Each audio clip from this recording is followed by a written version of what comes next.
Boa noite! 12 de maio de 2025, segunda-feira. A rapadura é doce, mas não é mole não, hein? A questão toda é não entregando logo a rapadura no início do jogo. Seu Chico Teixeira, o último rapadureiro carioca, era da Areia Branca, em Santa Cruz. A engenhoca dele ficava na Areia Branca, entre o Largo do Arão e a praça onde tem a igreja de São Benedito. Então, seu Francisco Teixeira da Cunha, tem uma foto aqui na parte central, na parte superior de cima aqui do slide, mostrando. Pena que essas fotos não saíram com muita nitidez, porque são fotos reproduzidas de revista, então não tem muita nitidez. Mas ele aparece aqui de blusa branca à esquerda, com sua neta, Neuza, preparando uma das últimas encomendas da rapadura. Essa publicação, ela saiu na revista Brasil Açucareiro, O Último Rapadureiro Carioca. É um texto de autoria de Afonso Várzea, publicado na revista Brasil Açucareiro, em outubro de 1944, página 38 a 43. Esse Afonso Várzea é um fenômeno, esse cara. Esse cara era professor e geógrafo. Mas, além disso, ele promovia, trabalhava na Secretaria Estadual de Educação daquela época, ele promovia visitas de professores ou então professoras que estavam se formando na escola de formação de professores, as escolas de formação de professores naquela época. Então, pela rádio MEC, também promovia cursos, apresentava cursos, trazia professores a Santa Cruz, a Itaguaí, e publicou uma quantidade imensa de artigos sobre engenhos. Essa revista Brasil Açucareiro tem uma publicação que começou em 1932 e vai até a década de 70. Então era uma publicação quinzenal e tem alguns textos assim muito completos sobre Santa Cruz, sobre Guaratiba, Sepetiba, Itaguaí.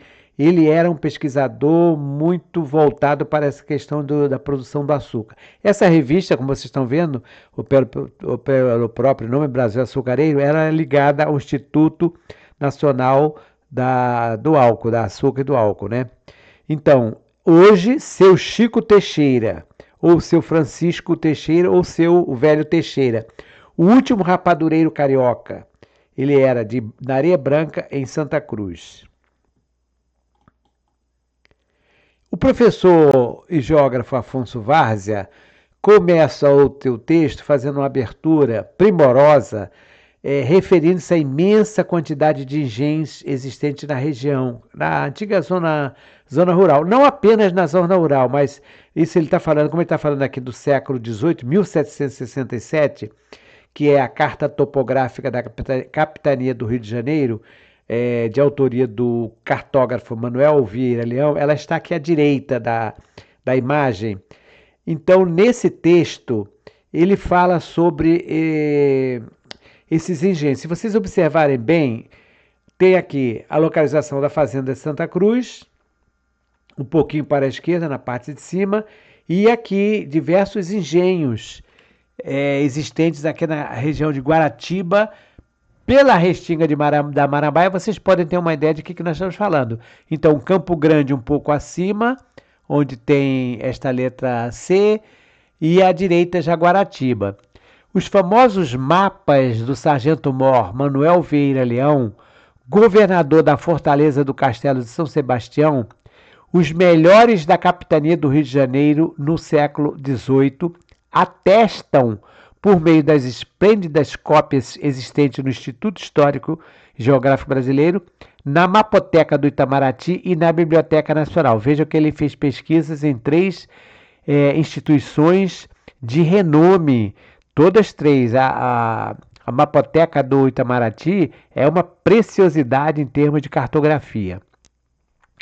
Então, quanto o recôncavo da Guanabara valia por maior reduto açucareiro fluminense na segunda metade do setecentismo, ou seja, no século XVIII, não na segunda metade, a partir de 1750 até 1800, o recôncavo da Guanabara era um grande produtor de açúcar. Então, esses engenhos, eu fiz aqui um recorte, porque esse mapa é enorme, é muito grande, do mapa para que vocês possam ter uma ideia, mas é apenas um trecho que nem é o trecho todo da antiga zona rural, nem pega toda Santa Cruz. Pega um pedaço de Santa Cruz e pega aqui um pedaço de Guaratiba. Então, pelo esse mapa aqui, esse recorte, vocês podem ter uma ideia da quantidade de engenhos que tinha no Rio de Janeiro todo. Era muita coisa mesmo. Então, essa publicação saiu na revista Brasil Açucareiro, que era uma publicação editada pelo Instituto do Açúcar e do Álcool. Uma publicação excelente, muito boa mesmo. Apenas as imagens não são tão nítidas, porque elas são em preto e branco, mas aqui tem, por exemplo, um dos canaviais existentes, né? Em uma região onde as atividades agrícolas e pecuárias eram preponderantes há 2 séculos. Os núcleos populacionais mais afastados da metrópole, como Santa Cruz, Guaratiba e Sepetiba, tiveram seus engenhos e engenhocas substituídos pelo crescimento comercial, industrial e habitacional. Eu coloquei essa foto tirada do Google Earth, mostrando para vocês mais ou menos a localização dessa engenhoca, desse engenho do seu Teixeira, que ficava ali, como eu falei, entre o Largo do Arão e aquela a praça, né, que eu até pensei que fosse Praça São Benedito, mas não é. É a Praça da Areia Branca, ali em frente à Igreja de São Benedito. Então, esse trecho era exatamente onde ficava o engenho do seu Francisco. A engenhoca do velho Chico Teixeira ficava então localizada à beira da Avenida Areia Branca, entre a praça onde se encontra a Igreja de São Benedito, que é a Praça da Areia Branca, né, e o Largo do Arão. Como bom geógrafo, Afonso Várzea explica a origem do nome Areia Branca. O nome do logradouro, traduzindo bem a baixa planície de recente aterro holocênico, sobre que se rasga também, indica a vizinhança do mar, rasa toalha d'água da Baía de Sepetiba, não mais de 5 quilômetros a sudoeste. Como bom geógrafo, ele vai falando aqui em termos também de geologia, né? Holoceno, quer dizer, o Holoceno que é aquele período que é um dos períodos mais recentes dentro do estudo da geologia, né? A cana listrada, por ser mais macia e a que oferecia maior quantidade de caldo, era preferida pelo seu Chico Teixeira para suas rapaduras. Vocês sabem que tem diversos tipos de cana, tem a cana caiana, tem a cana listada, tem a cana cera. Essas canas, elas são muito usadas para fazer o caldo de cana e tirar também para a produção da farinha. E seu Chico então dava preferência a essa cana amarelinha aqui. A engenhoca do velho Teixeira chegou a produzir nos bons tempos de 200 a 300 rapaduras por dia. Era uma quantidade grande, né? Vendidas na forma a R$ 400, que era a moeda daquela época, né? Eram tijolos de 250 gramas, disseminados ao consumidor pelos revendedores a R$ 700. Claro que aí já tinha que ganhar um lucrozinho, né? Cada tijolo. Aqui tem um tijolão, para que vocês possam ter uma ideia, né? E a foto, infelizmente, não tem muita nitidez, mas é aquela foto, o seu Francisco, o seu Chico Teixeira, né?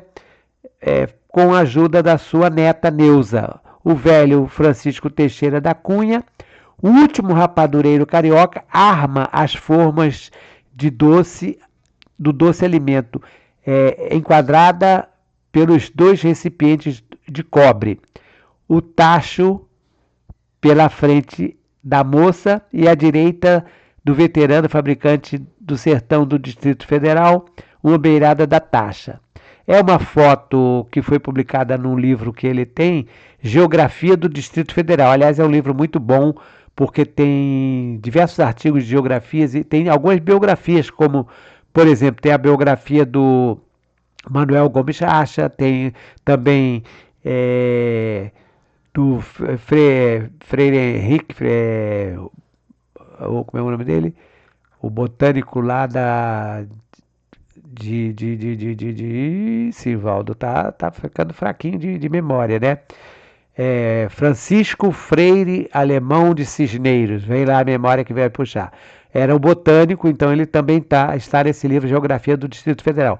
E é interessante porque, como ele é geógrafo, tem alguns mapas nesse livro, Geografia do Distrito Federal.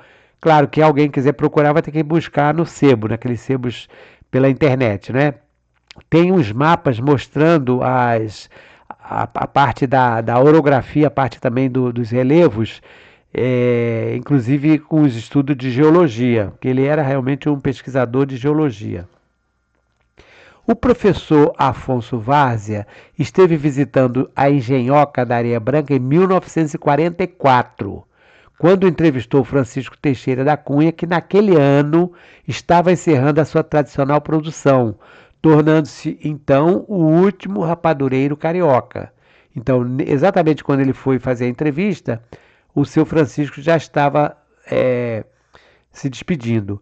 Melancólica palestra que mantive com o velho Teixeira na enevoada tarde de fim de agosto, quando a viração atirava para cima das terras deltaicas do Guandu e Itaguaí.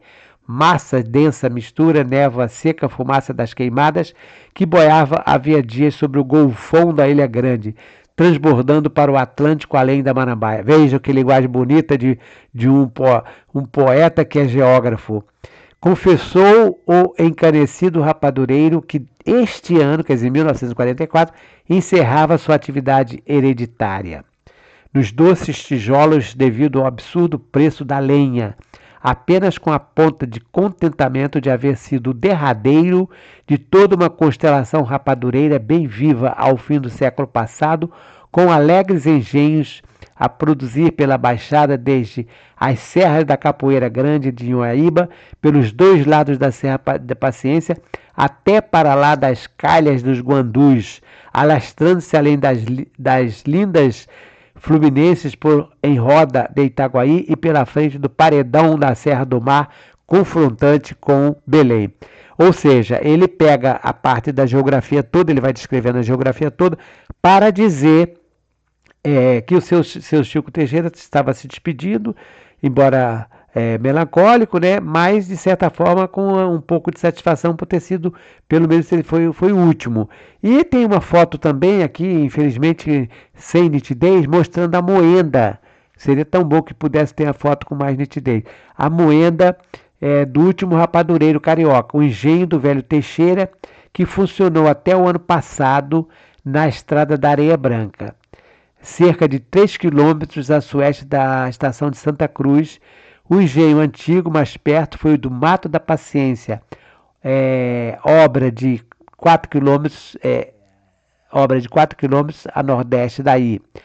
As mulheres da vizinhança trituravam os doces caules em busca do caldo para café, aproveitando a atração humana das filhas.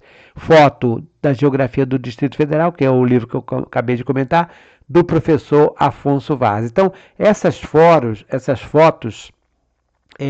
tem uma série de fotos dessas que estão hoje no Arquivo Geral da cidade do Rio de Janeiro. Porque uma das coisas boas do Afonso, eu não conheci o Afonso Várzea, eu conheci o filho dele, o Ricardo Várzea, que foi subprefeito da Prefeitura da Zona Sul, e na época da criação do Ecomuseu ele esteve aqui, me procurou, nós conversamos, e a partir daí eu fui convidado a dar uma palestra sobre o primeiro Ecomuseu Internacional, que é aqui no Brasil, né, que foi em Santa Cruz, e era o Ricardo Várzea que estava responsável pela organização.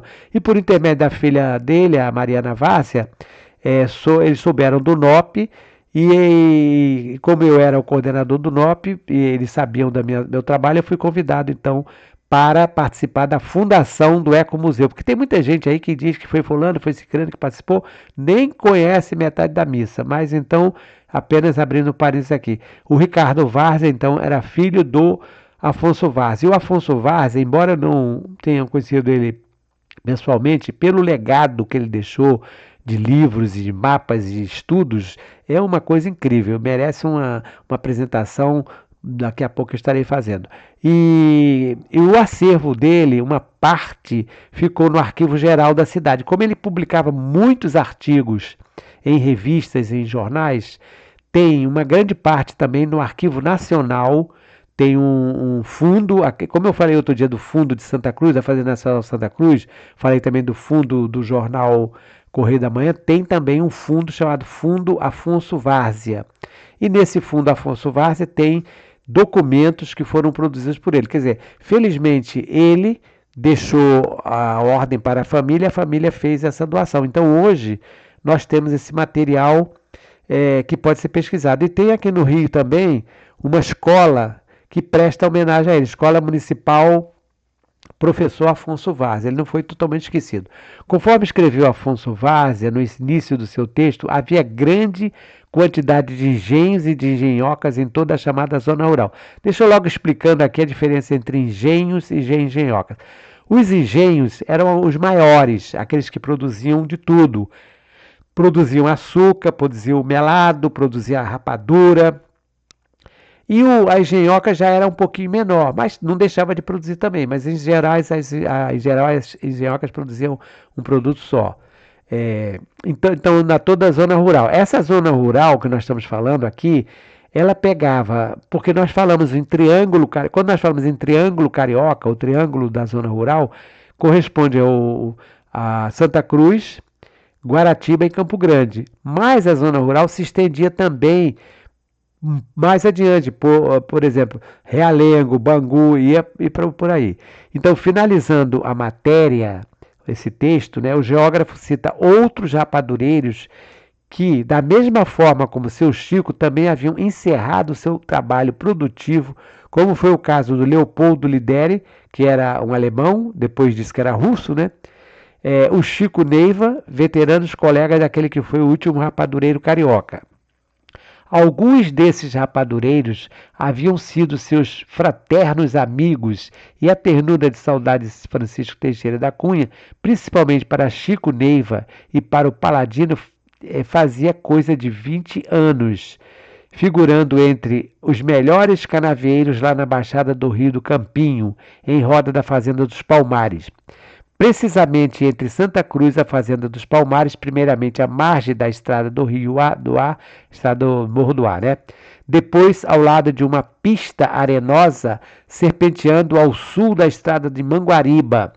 Dois rapadureiros cessaram meses antes de Chico Teixeira, o alemão, Leopoldo Lideri, que ora se diz russo, no bem organizado lote 21, e a leste de Morro do Ar, e o velho Antônio Monteiro, para lá da Lama Preta, entre Manguariba e a Estrada dos Palmares.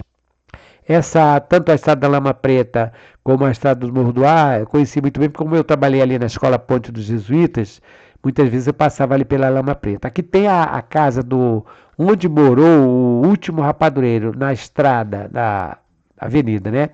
Avenida Areia Branca, já na planície de Santa Cruz, 700 metros a leste do Morro da Joaquina, quer dizer, ali perto da estrada de Sepetiba, mais ou menos uns 700 metros. Bossa de complexo cristalino, no segmento sudoeste da Serra da Paciência. É interessante que ele aproveita a oportunidade para falar das características geológicas, era que ele está falando aqui das características geológicas do Morro da Joaquina. Então ele fala aqui, bossa de complexo cristalino, chegando arqueando ao mar, no Morro da Guarda e da Ilha do Marinheiro, em Sepetiba. Nunca as canas cientistas avançaram tanto no plano tradicional de criação de gado quanto da singela fábrica rural interrompida o ano passado. O engenho antigo mais próximo foi o do Mato da Paciência, que pertenceu à Marquesa de Santos, situado uns 4 quilômetros nordeste. Foto do Afonso Várzea.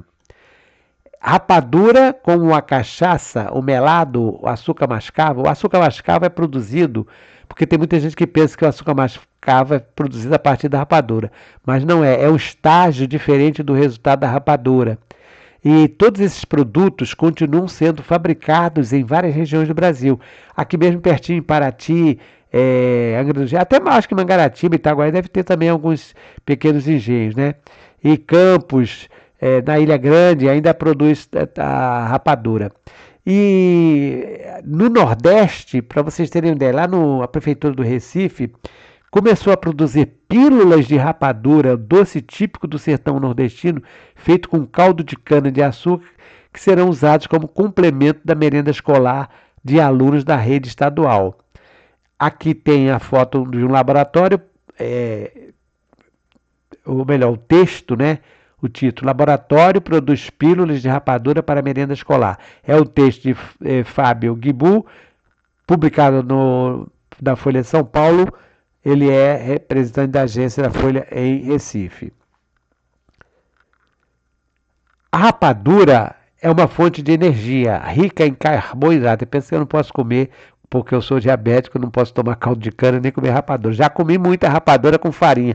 Pega a rapadura, raspa assim, põe a farinha ou aveia, fica uma delícia.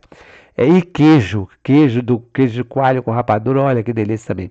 Então ela contém diversos minerais como ferro, cálcio, potássio, magnésio e fósforo, além de vitaminas do complexo B. Então veja que é um alimento bem nutritivo, né? E também uma alternativa ao açúcar refinado, apresentando um perfil nutricional mais completo devido ao seu processo de produção artesanal. Então tem muita gente que ainda usa a rapadura para adoçar o açúcar. É claro que tem que raspar e tudo mais, né? Aqui tem a capa da revista Brasil Açucareiro. Veja, circulou de 1932 até 1979 e é uma revista muito boa mesmo. Vale a pena. Essa revista aqui, ela está toda disponível na internet, na hemeroteca digital da Biblioteca Nacional. Atualmente, em alguns estados nordestinos, como Ceará e Pernambuco, a produção da rapadura tornou-se um atrativo turístico.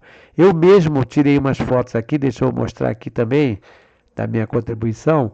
Essas fotos eu tirei o ano passado, em agosto, mostrando a maior rapadura do mundo, que está em Pindoretama, no Ceará, no engenho Tradição. Esse engenho é um receptivo. A rapadura pesa 9.820. Esse peso ele vai aumentando, porque conforme eles vão colocando mais pedaços da rapadura, ela vai aumentando. Observem aqui, ó, o tamanho, a imensidão da mesa aqui, ó. Então, ela tem 4 metros e 16 centímetros de comprimento, 2 metros e 10 de largura e 90 centímetros de altura. Segundo o Brasil Record, fotos, ele é considerada a maior rapadura do mundo. Fotos de minha autoria, eu, professor Simvaldo, em agosto de 2024. Estive aqui e aproveitei aqui, ó, a maior rapadura. Aqui é o receptivo dos turistas, as guias, né, os guias dos turistas fazem questão de parar, porque sabe como é que é? O guia vai parar porque também sai ganhando alguma coisa. E aí as pessoas podem ver desse lado esquerdo, onde tem esses automóveis aqui estacionados do lado esquerdo, tem a parte da produção.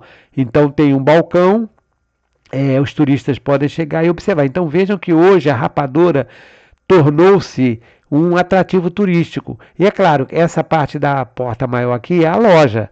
Claro que as pessoas aí vão e compram tudo, rapadura, compra melado, compra não só esses produtos, mas os produtos também de roça. Eu acho interessante porque é uma forma também de valorizar a questão do turismo e a produção comercial. Então, não é só o estado do Ceará, tem outros estados também que já estão usando o engenho como um atrativo turístico. Então, hoje, nesta nossa segunda-feira, 12 de maio, um pouquinho chuvosa, né? E acabei aqui de apresentar esse trabalho do seu Francisco Teixeira, seu Chico Teixeira, Francisco Teixeira da Cunha, o último rapadureiro carioca, que era da Areia Branca aqui em Santa Cruz. Então, um texto, uma apresentação baseada no texto O Último Rapadureiro Carioca, de autoria do grande professor e geógrafo Afonso Várzea. Foi publicado na Revista do Brasil Açucareiro de outubro de 1944. Então, não esquecendo do brasão heráldico Santa Cruz, que está lá em cima, né? E terminando aqui, mandando para vocês um grande abraço e desejando uma excelente semana que nós estamos começando hoje, nesta segunda-feira.